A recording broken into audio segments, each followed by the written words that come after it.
Glad everybody's here. Before I get going, I want to express my condolences to the Hall family on the passing of Don Hall Sr. He was a true Kansas City icon who did so much for the city. He leaves a tremendous legacy and will be greatly missed. For the Chiefs, it's been a great start to the season. Obviously, we're excited to be coming out of the bye week at 5-0. We've certainly experienced some adversity with the injuries that we've had, and want to compliment the guys who've come in and stepped up in those positions. I think it's a real credit to both Andy Reid and Brett Veach with the job that they've done of taking the next man up and putting him in a position to succeed. With that, I'm happy to open it up to questions. Clark, I asked Andy this when Kareem first came back, but I wanted to get your thoughts on it as well. When, as you recall, when that video came out a few years ago, the Chiefs moved quickly to release him. How do you reconcile that with bringing him back now?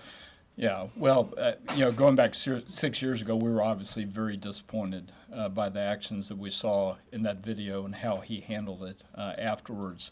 As we talked about it as an organization here a few weeks ago, both Brett and Andy expressed to me that they felt confident that he had matured from that he had learned from the mistake, gotten the help that he had needed, and as a result, we felt comfortable in bringing him back. Have you talked to him yet? When he was up here with us, he hadn't spoken to you yet. Have you spoken with him? I have. I have.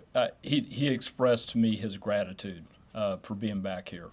He knows it's a really good fit for him from a career standpoint, knows that he left here under some difficult circumstances and is very glad to be back and getting to play for our great fans. Quick question, as it relates to Tom Brady and his ownership that you all approved of. I know going to the finance, you all approved of unanimous, I imagine they did it so yesterday.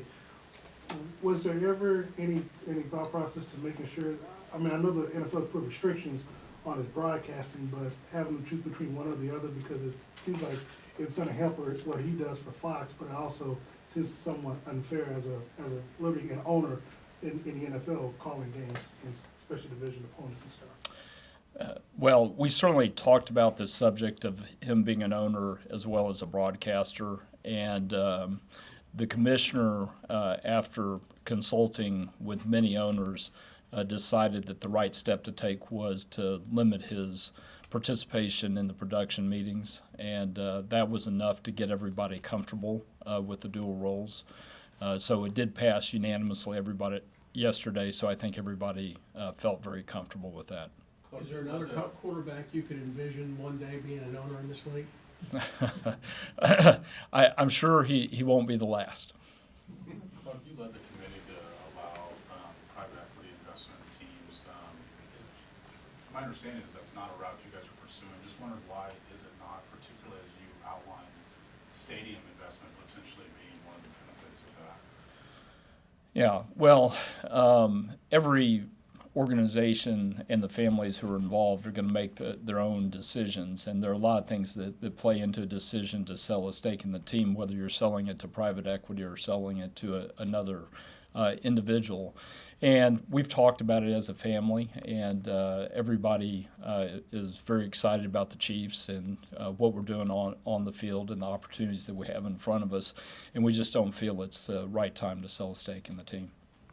So has any of the other ownership groups started down that road with that at this point yet? And I know there's certain limitations on what private equity companies can get involved in. Yeah. What's that process going to be? Yeah, so it's a very compressed time frame with the league just approving it at the end of August and the paperwork literally being finalized over the last several weeks. My understanding is that there are several teams that are pursuing transactions. One or two of those might close before year end, but I would expect that there'll be many others that will close next year and in the years to come.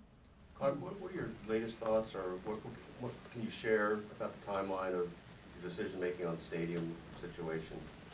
So for the last 3 months or so, since I had a chance to visit with y'all at training camp, we've been working on creating some options, not only for the stadium, but also for potentially a new training facility.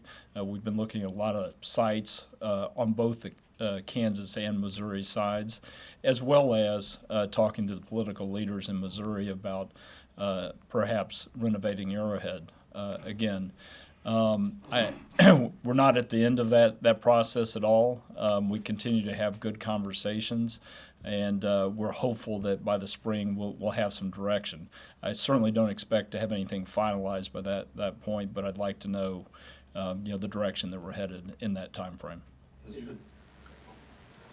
I know you guys had outlined a timeline, not a deadline in training camp, that potentially the end of the year is saying that it's more likely to be a little bit later than that. Yeah, I would just reiterate what I said at training camp, which is it's very hard to put a timeline on a stadium process, and so we want to move as quickly as we can.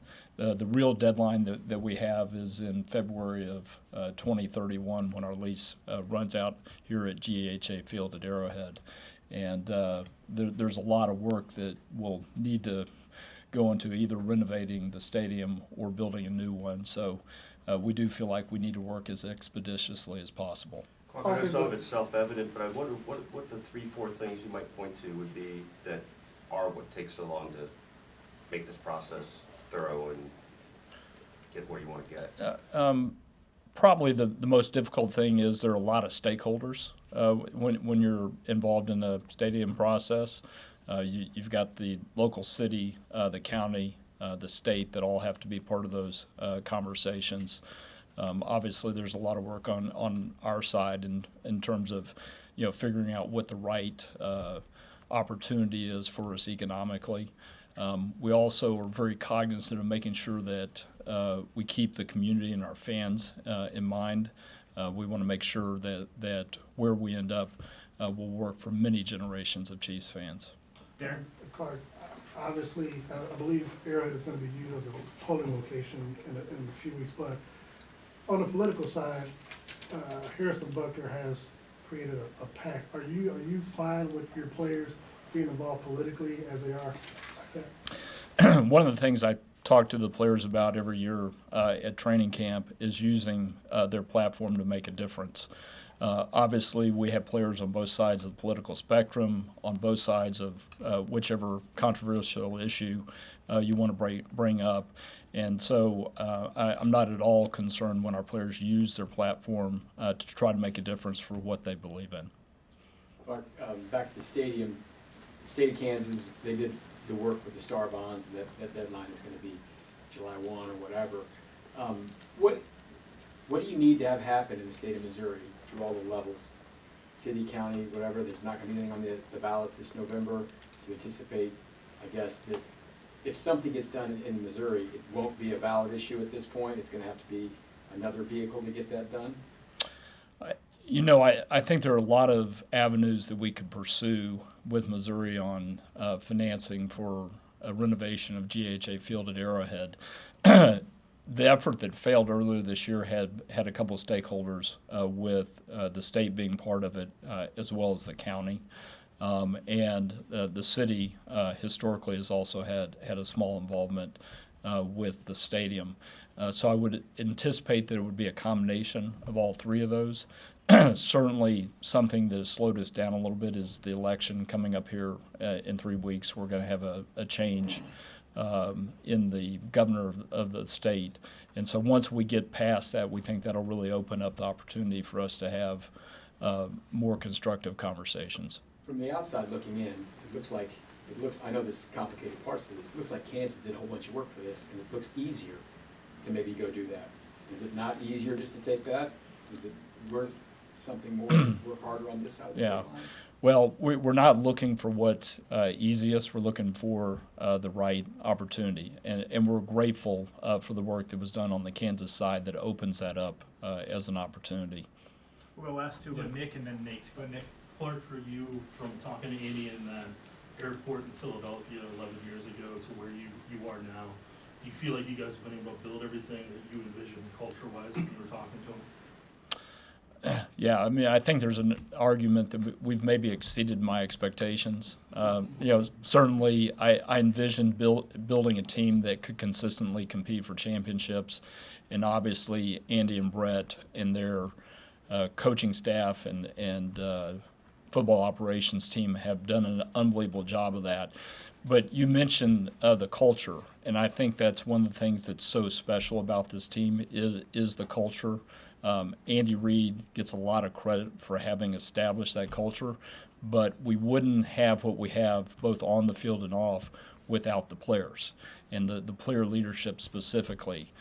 Patrick, Travis, Chris Jones, those veteran players do a tremendous job of helping perpetuate the culture that Andy established when he came here 11 plus years ago. Nate? Clark, you mentioned the possibility of obviously different locations on both sides. Can you share what some of those locations might be on each side of the border? And I guess how important is it that the stadium and the practice facility be sort of tied together instead of maybe, I know Mark had said at some point one might be in one location and the stadium might be in another. Yeah, it wouldn't be helpful to the process for me to mention specific sites other than obviously, here at the Truman Sports Complex, which is an obvious one. In regards to your second question, the practice facility and the stadium don't have to be next to each other going forward. And on the Missouri side, that's something that we're contemplating is perhaps another location in Missouri for a training facility. Could they both be in the same state though, or can you envision one in one and one in the other? I think really everything's on the table in that regard. There's some logic to having them in the same state, but I don't think they have to be. Can you build a bigger interview room than this? We're going to build a lot of things that are bigger, for sure. Thank you, Clark. All right, thanks. Yeah.